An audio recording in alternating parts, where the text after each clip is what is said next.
죄가 옮겨지자 곧 뒤따라 뭐가 또 증가된 거예요? 죄가 증가되고 난 다음에 뭐가 또 따라와서 증가가 된 거예요? 그렇죠. 사람. 죽음이 증가된 거예요. 그래서 모든 사람은 태어나서 어머니 뱃속에서 그냥 두 세포가 만났어요. 남자와 정자가 영적 영역을 안되는 순간에 한순간에 두 개 세포가 4개가 되고 4개가 8개가 되고 16개 되고 20개 되고 막 해서 그 사람이 태어나면 키가 얼마나 되고 코는 어떻게 생겼고 귀는 어떻게 생겼고 성격은 이게 거의 정해져 가지고 엄마 뱃속에서 10개월만 나옵니다. 그래서 그때부터 잉태라는 말은 그냥 남녀 정자 만나는 순간 사실은 사람이 된 거예요. 사람이. 그래서 그때부터 인간은 잉태되는 순간부터 사람은 그럽시다 죄인입니다. 죄를 의식하지 않아도 그냥 그 존재 자체가 하나님을 알 수 없는 죄인, 압도적인 자기 중심성을 갖춘 그런 인간이죠. 죄인이죠. 그래서 그 아이가 이제 의식을 갖기 시작하면 그 죄가 발현이 됩니다. 드러나기 시작합니다. 그렇게 해서 죄와 사망이 왔습니다. 그리고 아담은 또 모든 만물의 그 대표자로서 언약의 당사자잖아요.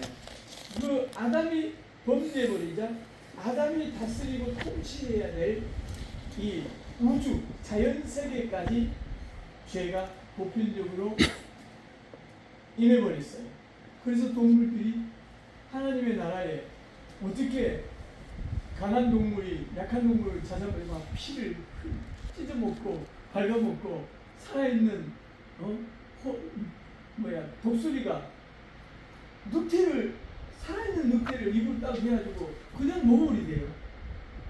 그래가지고 늑대가 여우나 늑대 한번 몇 년 전에 봤는데 살아있는 늑대인데 저걸 죽어버리더라고요. 이야, 독수리 이 발톱이 그 10cm가 넘대요. 그래서 딱 들어가면 동맥이고 뭐고 그냥 쑥 들어가면 그냥 죽는데 그래요. 그걸 입을 이렇게 늑대 정도 이제 큰 게 있고 적은 게 있는데 적은 늑대더라고요. 큰 건 막 80kg 가야 되는데 입을 딱 맞고 살아있는데 그냥 입으로 뜯어먹어버리더라고요. 얼마나 잔인해요. 하나님의 창조 세계는 이런 폭력과 이런 무지할비함이 있을 수가 없는 거예요. 그래서 성경에 아담이 범죄하고 난 다음에 어찌 했습니까? 땅과 자연세계에 이르기까지 죄가 보편적으로 번져요. 그래서 우주도 이 자연 만물도 첫 창조와 달리 보편적인 죄 아래에 있습니다. 그래서 예수님이 재림하실 때는 하나님이 창조하셨던 대창조를 죄에 물들어 있기 때문에 완전히 불로 심판하시고 정화시키시고 그리고 극지의 천국이 도래합니다. 그 언약이라는 사상, 언약이라는 관점에서 제가 말씀을 드린 거예요. 그래서 맨 처음에 하나님과 언약을 맺은 사람은 인류의 시조인 아담. 그는 개인으로서 하나님과 언약을 맺은 것이 아니고 아담과 하와 사이에 오고 오는 인류를 대표하고 그가 다스리고 통치해야 될 자연 만물을 대표하는 언약의 당사자로서 하나님과 언약을 맺었는데 그것이 바로 따라합시다. 행위 언약. 이 하나님이 우리를 거의 하나님 수준으로 우리를 생각하시고 언약을 맺은 겁니다. 한번 생각해 보세요.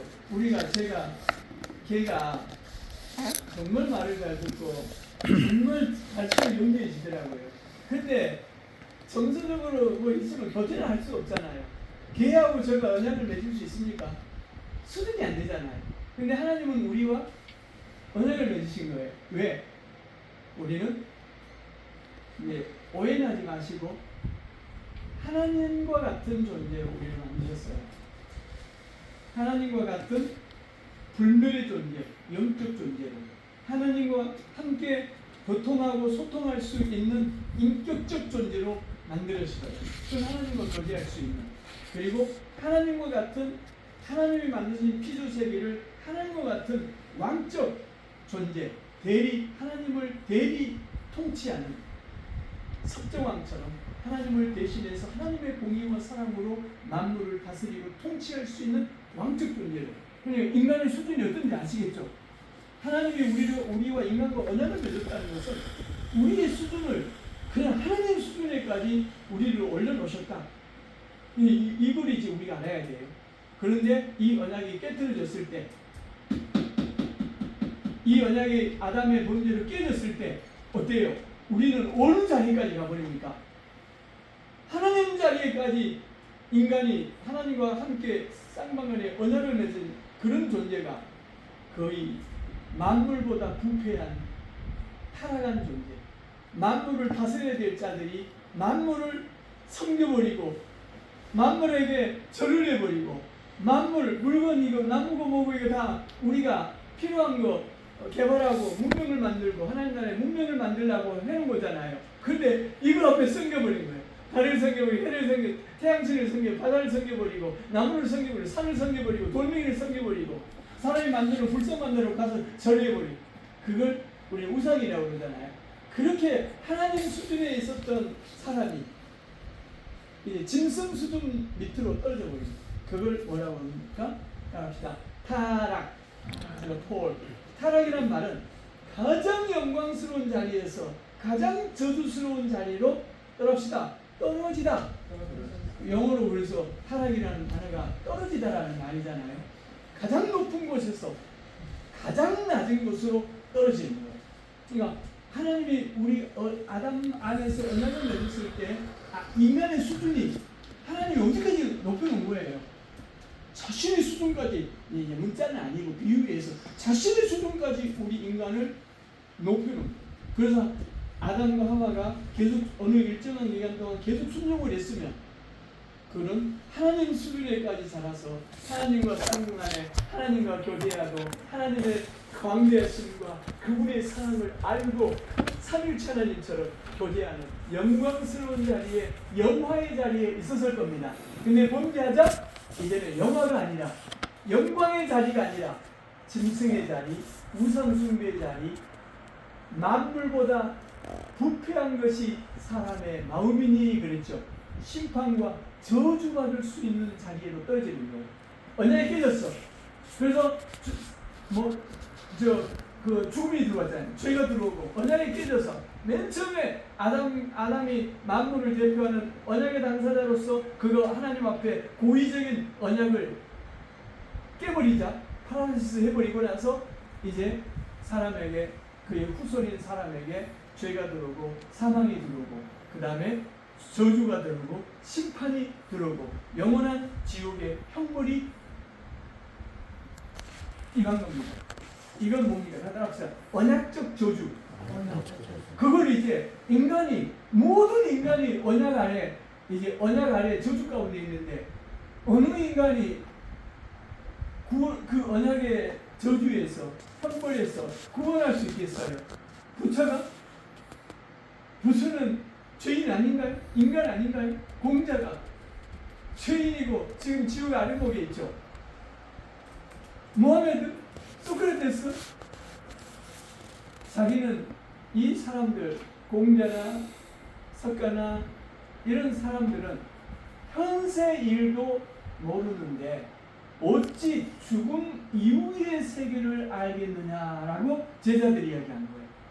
스승님, 사람이 죽고 난 이후에는 어떤 세계가 있습니까? 그랬더니 석가도 공자도 똑같은 말이었어요. 현 세상도 다 알지 못하는데 어찌 죽음 이후의 세계를 알겠느냐. 그들이 우리 구원자 못 되잖아요. 인간에게는 구원자가 없잖아요. 언약을 회복시킬 사람이 없잖아요. 그리고 언약은 이제 깨져서 언약의 저주 아래 있고, 그래서 하나님이 창세전에 인류 우주 만물을 창조하기 전에 삼위일체 하나님이 하나님이 예수 그리스도 성자 하나님 예수 그리스도를 언약의 주이시고 언약의 제물로서 따라합시다. 애정하셨습니다. 그 성경에 나온 이야기예요. 성경 여러 차례 성경에 나온 이야기예요. 예수 그리스도를 십자가에 죽임을 당하시도록 하나님이 애정하셨다. 그래서 애정. 따라합시다. 애정. 프로 오리종. 애정. 프로 예전에 창세 이전에 오리종. 운명하다. 결정기타. 프로 오리종. 그래서 예수님은 따라합시다. 언약의 주입니다. 언약의 하나님이다 이 말이죠. 언약의 주입니다. 또한 우리를 위한 언약의 제물입니다. 아이고 큰 소리. 우리를 위한 언약의 제물입니다. 우리를 위한 언약의 제물입니다. 우리가 언약적 저주, 언약적 형벌을 우리가 받았잖아요. 죄와 사망 가운데 있었으니까. 그래서 예수님이 우리를 대신해서 언약의 제물로서 십자가에서 쪼개물 당하고 피 흘리시고 저주를 받으시고 형벌을 받으심으로 우리의 언약적 저주, 영원한 언약적 형벌로부터 우리를 구원, 구속, 속량, 대속하셨습니다. 아셨죠? 이런 이제 언약적 맥락에서 우리가 오늘 본문을 읽고 또 이제 책을 읽읍시다. 오늘 시간 되면 그냥 끝낼게요. 아니 근데 지금 깜짝이야. 끝내야 될 시간인 줄 알고 깜짝 놀랐는데 그러지 마세요. 자, 우리 2장 창세기 2장 16, 17 15절에서 17절까지 다 같이 읽어보겠습니다. 창세기 2장 15절에서 10에서 그냥 토시에는 안 틀리고 그 중요한 개념은 그대로 저거 하는 겁니다. 자, 옆에다 한번 적어보십시다. 16, 17절 사이에 아담은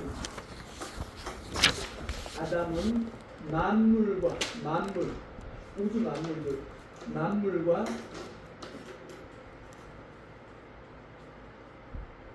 인류의 언약의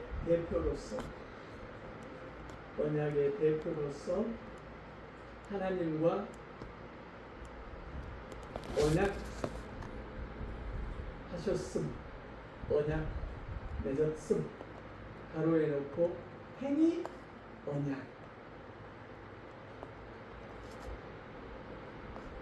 언약을 어느 일정한 기간 동안 지키면 영생, 지키지 못하면 언약적 죽음, 저주. 이건 이제 여기까지만 하고 우리가 다 같이 한번 읽어보겠습니다. 15절에 17절. 여호와 하나님이 그 사람을 이끌어 에덴 동산을 두어 그것을 경작하며 지키게 하시고 여호와 하나님이 그 사람에게 명하여 이르시되 동산각종 나무의 열매는 의로 먹되 선악을 알게 나무에는 먹지 말라. 내가 먹는 자는 반드시 죽으리라 하시니라. 여기 십계명도 부정적인 하지 말라는 말이 많죠. 했을 때의 축복은 당연한 것이죠. 이게 최초의 언약이다. 자, 우리 이제 우리 책으로 가겠습니다.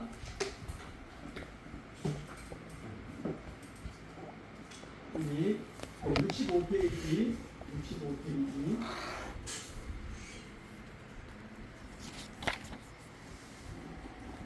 언약 아담이 순종하느냐 불순종하느냐에 따라서 언약이 이제 지속될 수도 있고 언약의 저주 가운데 떨어질 수 있는 것입니다. 자, 우리 이제 이 앞주에 우리 64페이지 안 했습니까? 조금 어디까지? 우리 64페이지에 보면 지상과에서는 하나님이 모든 피조물과 사건을 통제하고 계심을 배웠다. 통제는 섭리하고 계심을 배웠다. 이 과에서 하나님의 인류 역사의 시작때에 생명언약, 즉 행위 언약의 방법으로 어떻게 인간을 통치하시길 기뻐하셨는가를 배울 것이다. 여기 우리 미술 찾아오고 있죠. 이 앞주에 이 신문에서 배우게 되겠지만 하나님은 지금보다 새롭고 보다 나은 은혜 언약이라는 방법으로 인류의 한 무리가 누구죠? 교회죠. 교회. 택함을 받은 성도들의 무리죠. 인류의 한 무리를 특별히 섭리하신다. 다스린다는 말로 섭리하는 동의어로 이해를 해야 된다. 그래서 여러분들이 어느 가운데서도 신앙 이야기를 많이 해야 돼요. 그래서 그런 신앙 이야기 할 때 칭이나 양자나 섭리나 이런 이야기가 일상적으로 나와야 격조 높은 신앙이 수준 높은 신앙의 교재가 되는 거예요. 이야기하면 맨날 얼마나 지겨워요. 세상 이야기가. 그래서 우리가 가정에서도 남편과 아내는 무슨 이야기 해야 될까요? 신앙 이야기. 우리 청년들 결혼할 때 데려오는 것들 있을 때 보면은 형편없는 결국은 데려오더라고. 에? 정말로 깜짝 놀랄 정도로. 내가 청년들 데려오는데 충격을 받아가지고 말을 못해서. 근데 결국은 목사의 눈은 너무 놀랍습니다. 그래서 여자든 데려오든 남자를 데려올 때 그 사람의 신앙이 딱 드러나는 거예요. 알겠죠? 사람 믿음도 하나도 없는 청년 데려오고 뭐 자매가 믿지도 않는 정대용 목사님이라고 아주 훌륭한 목사님인데 저하고 똑같은 이야기를 하더라고요. 청년들이 결혼할 연령이 됐는데 데려와서 봤더니 직업도 괜찮고 뭣도 괜찮고 하는데 신앙은 없더라는 거예요. 그러면서 옛날에 믿음이 안 좋은 애가 나중에도 믿음이 좋은 애를 본 적이 없다. 그러면서 오직 믿음을 봐야 된다. 오직 직장 그런 거 보지 말고 오직 믿음을 봐야 된다. 살아계신 하나님과 지금 교제가 이루어지고 있는 청년인지 자매인지 그 이야기를 그렇게 하더라고요. 그러면서 청년들이 이제 뭐 이렇게 데려온 거 보면은 자기도 경험이 저하고 똑같더라고요. 경험 수준에. 그래서 우리가 이제 부부도 마찬가지예요. 죽을 때까지 이제 오직한 여자와 오직한 남자로서 부부가 이루어지잖아요. 하나님 안 믿는 사람은 이 여자도 저 여자도 막 이렇게 하면서 사는데 우리 그리스도인들은 그냥 생각도 마음도 정서적으로도 오직 내 안에 오직 내 남편만 바라보고 살아야 돼요. 그런데 이야기 몇 자리 나눴더니 숨이 턱턱 막히고 교제가 안 되고 어떻게 살아야 되냐고요. 이게 고통스러워서. 그리고 끝까지 견디고 살아야 되죠. 그래서 신앙의 수준이 높을수록 대화의 언어의 수준이 어쩐다?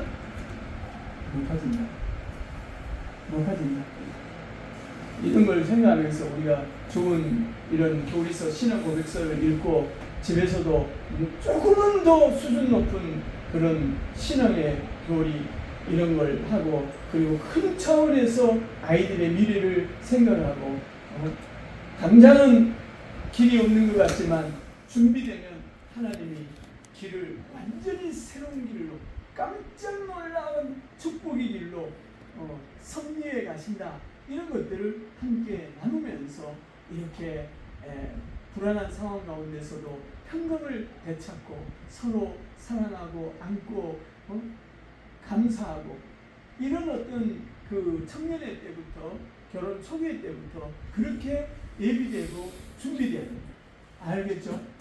엉뚱한 애들 데려오면 안 돼요. 그래도 이제 우리 청년이 다른 게 아니고 또 신앙적으로 흡조가 아니라 조금 우리 밑에 어린이를 위한 옛 장로교 교리 문답에는 언약을 이렇게 정의했다. 우리 밑을 주겠습니다. 언약이란 이제 일상적인 언약을 말하는 거예요. 언약이란 두 사람 내지 그 이상의 사람 사이의 협정이다. 그래서 언약의 또 다른 말을 계약이라고 해요. 그래서 개혁주의 신학을 언약의 신학, 계약의 신학이라고 그래요. 그래서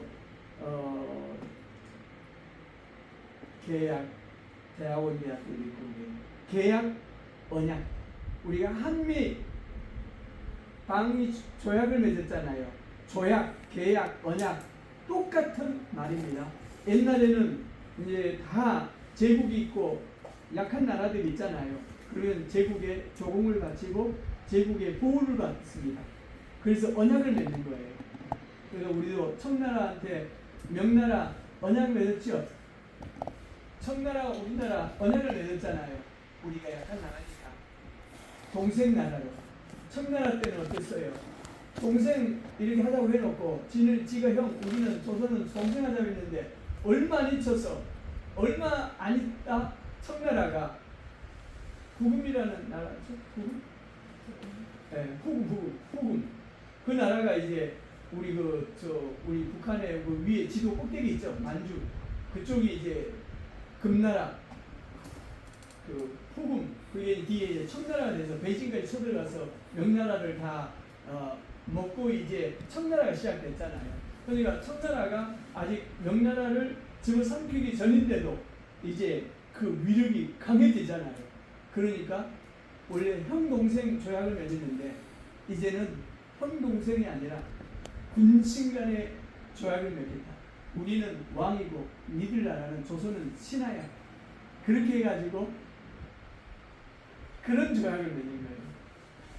그게 바로 고대 근동에도 흔한 언약이에요. 그래서 언약에서 이 앞에 말씀드렸죠. 짐승 두 개를 한 짐승을 반으로 쪼개놓고 큰 나라의 왕과 작은 나라의 왕이 그 쪼갠 짐승 사이를 지나는 순간 따라합시다. 언약이 맺어졌다. 조약이 맺어졌다. 계약이 맺어졌다.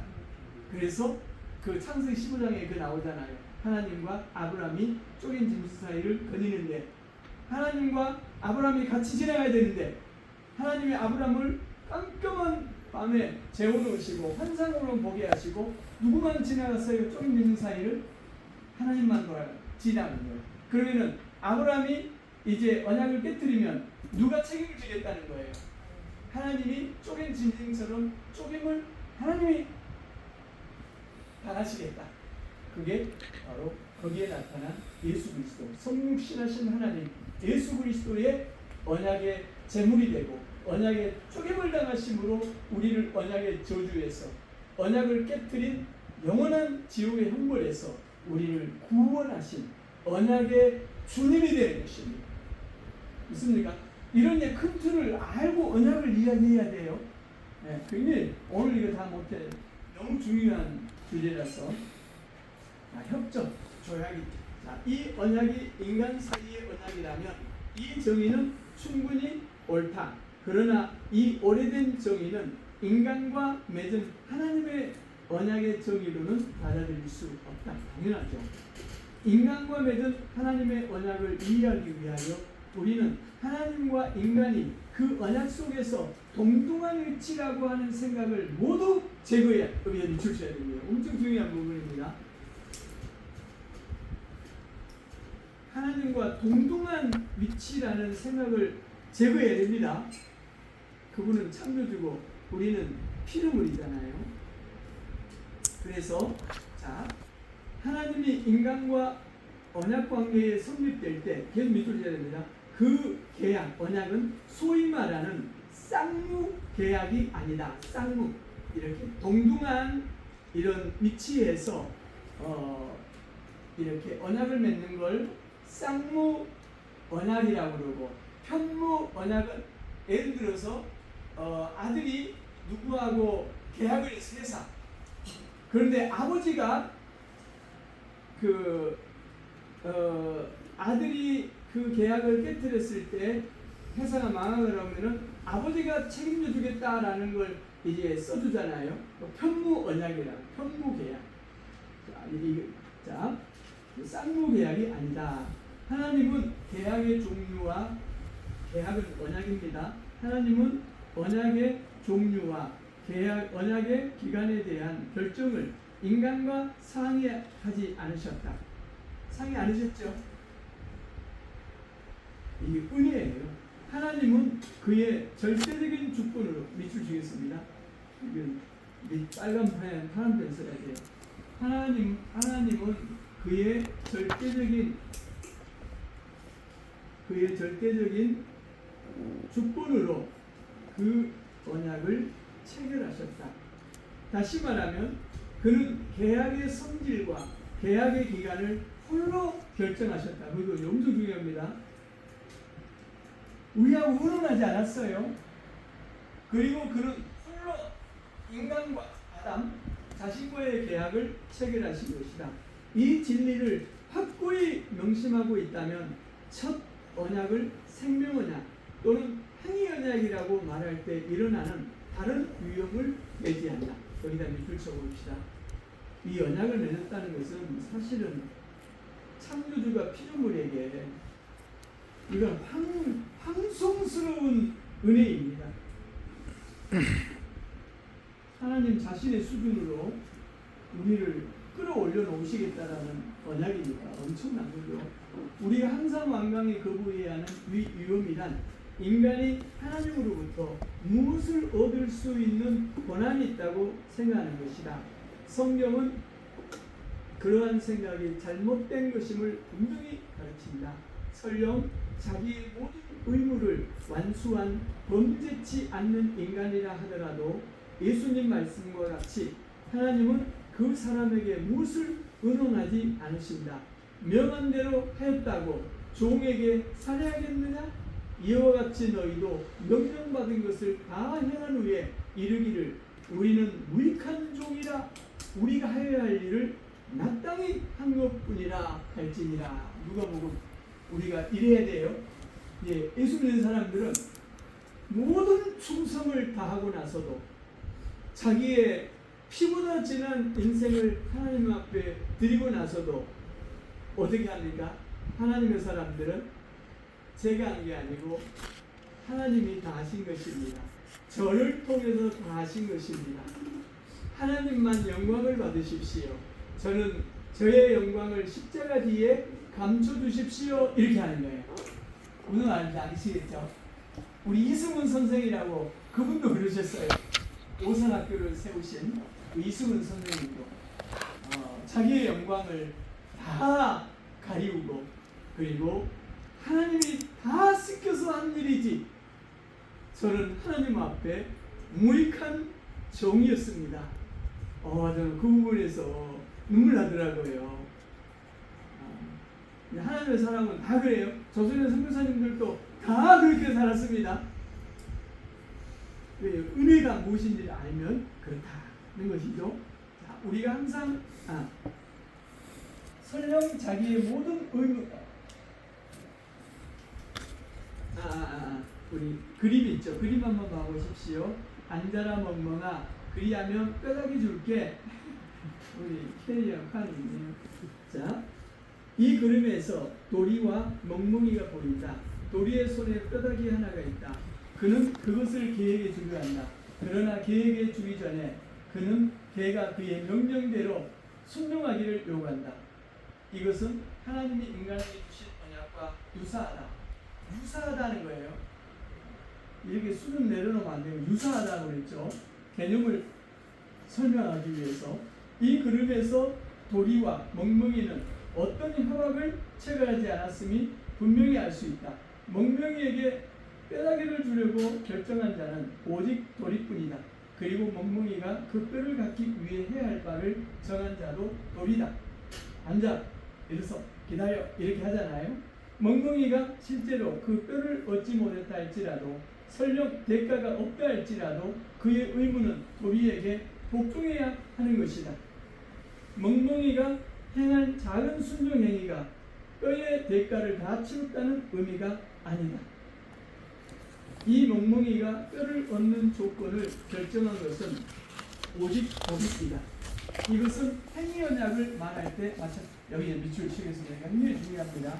이것은 행위 언약을 말할 때도 마찬가지이며 아담이 어떤 무엇을 할 수 있어서 하나님이 그 대가로 그에게 어떤 것을 주시도록 했다는 뜻이 아니다.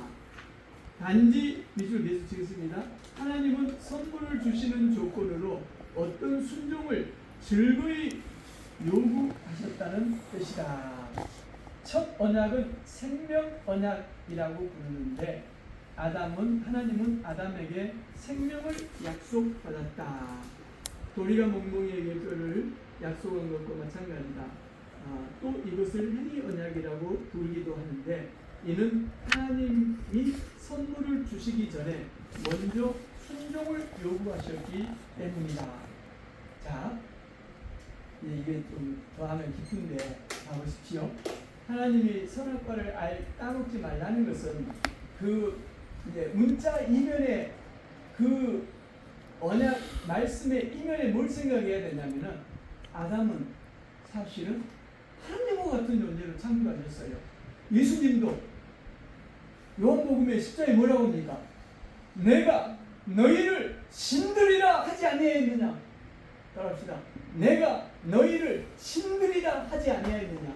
내가 너희를 신들이라 하지 아니하였느냐? 우리를 그런 자로 만드셨다니까. 하나님의 형상대로 지음을 받았다는 말은 곧 그런 의미예요. 엄청난 것이죠. 예수님이 그러셨다니까. 내가 너희를 신들이라 하지 않느냐. 물론 당연히 소문자 다시지만 당연히 순종을 요구한 것입니다. 이 두 바에서 아담의 불순종과 아담이 온 인류를 죄와 비참의 상태에 이르게 했음을 공부할 것이다. 이제 남은 이과에서 생명 언약 혹은 행위 언약에는 아담이나 온 인류에게 불공평한 것이 없었다는 사실을 지적하려고 한다.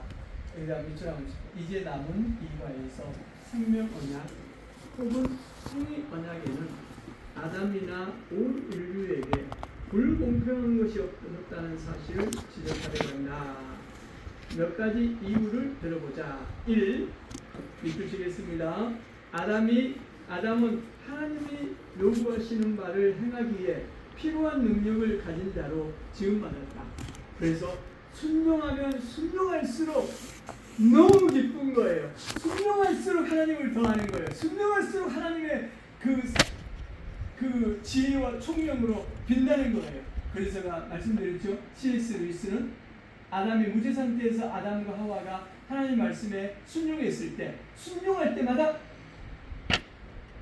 아름다운 쾌락, 즐거움이라는 표현보다 더 큰 언어를 사용하기 위해서 쾌락이라는 단어를 사용한 거예요. 부정적인 용어를 조사가 아니라 순종할 때마다 자, 어린 자녀가 엄마 아빠, 존경스러운 엄마 아빠의 간곡한 부탁에 권면에 순종하면 어떻습니까? 엄마 아빠가 너무 기뻐하잖아요.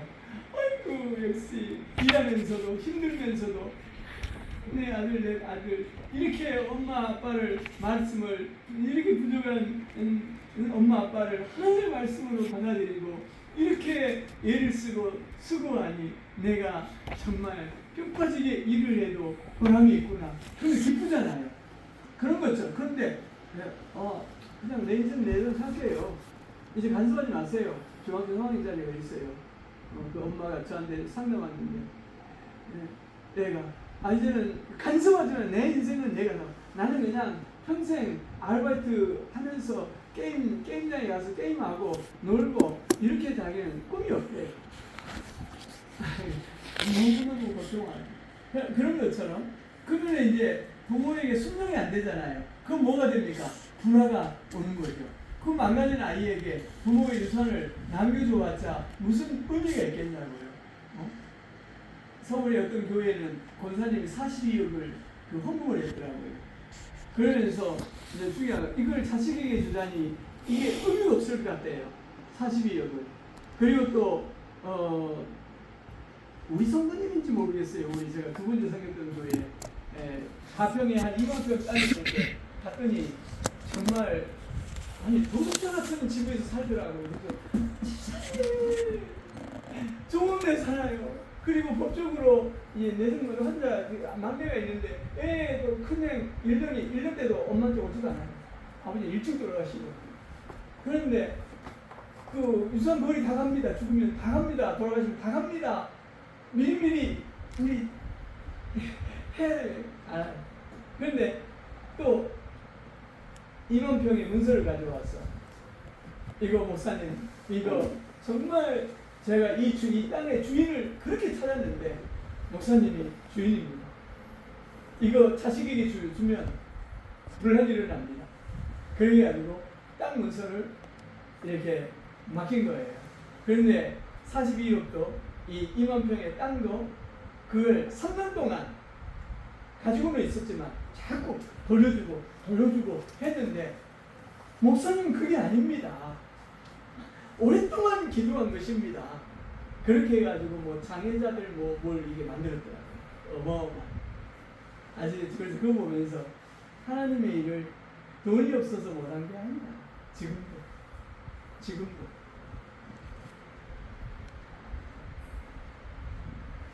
자, 우리 한번 밑줄, 그래서 밑줄 쳤지요. 아담은 하나님 요구하시는 바 행하기에 필요한 능력을 이미 지원받은 자예요. 순종할 수 있는, 기쁨으로 순종할 수 있는 모든 능력과 그 아름답고 순수한 자유의지를 가지고 있었지요. 하나님의 사람을 정직하게 지으셨다. 그는 죄를 가지지 않았다. 무죄 상태에 있었으니까 사탄조차도 아담을 죄인으로 만들 수 없었다. 사도 바울은 아담의 꾀임을 보지 아니했다. 말했다. 아담은 해서는 안 되는 일을 사탄이 하도록 꾀이고 있음을 알고 있었다. 여기 밑줄 줘. 아담은 해서는 안 되는 일을 사탄이 하도록 꾀이고 있음을 알고 있었다. 우리가 성도들도 웬만한 일을 이거 하면 안 되는데, 이거 죄된 건데 다 아는데 그냥 해요. 그러다가 이제 낭패를 보는 것이죠. 그런 낭패가 우리 청년들 생애에서는 없기를 바랍니다. 한 번 하면 10년, 20년 막 갑니다. 아니면 전생을 갈 수도 있습니다. 우리 또 2번, 더욱이 하나님은 아담을 불순종하게 시키시기 위해서 여러 다른 좋은 곳으로 둘러싸 놓았다. 밑줄 저읍시다. 그렇죠?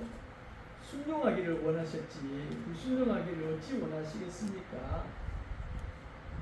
하나님을 사랑하는 로봇으로 만든 게 아니에요. 사랑하는 하나님, 그냥 맹목적으로 사랑하는 애완견이 아니에요. 하나님에게 사랑에 불순종할 수도 있고 또 그 사랑을 그 시험 가운데서도 끝까지 지켜낼 수도 있는 그런 자유의지가 있었던 것입니다. 그래서 그 유혹을 이겨내고 내가 하나님 말씀에 순종했을 때, 하나님을 사랑했을 때 그 사랑이 진실로 그 사랑의 진짜 가치의 빛이 나는 것입니다. 그렇잖아요. 어떤 사람이 결혼을 했는데 남자는 정말 겨우 밥 먹고 살아요. 그런데 자매는 고려대학교 나오고 그리고 미국에서 대학을 제가 아는 사람입니다. 나왔어요. 그런데 진짜 가난한 집안의 청년을 믿음 하나를 보고 결혼해줬어요. 그 청년은 고등학교밖에 못 나왔어요. 정규 학교가 고등학교예요. 그리고 얼굴도 못생겼어요. 정말 이렇게 네트처럼 생겼어요. 자매는 고려대 나오고 미국에서 나오는데 미국에서 대학을 졸업했는데 얼굴도 가름하고 진짜 예뻐요.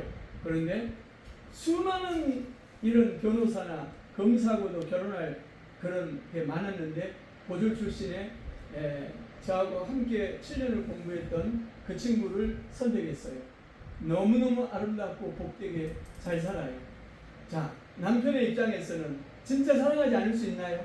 나보다 객관적으로 훨씬 뛰어난 사람을 선택할 수도 있는데 어떻게 고졸 출신은 나를, 정말로 가난한 나를 택해가지고 나를 남편 삼고 이렇게 해서 너무 놀랍지 않나요? 그게 이제 사실은 진짜 사랑의 가치를 거기서 뭐 하는 거예요? 따라합시다. 확증합니다.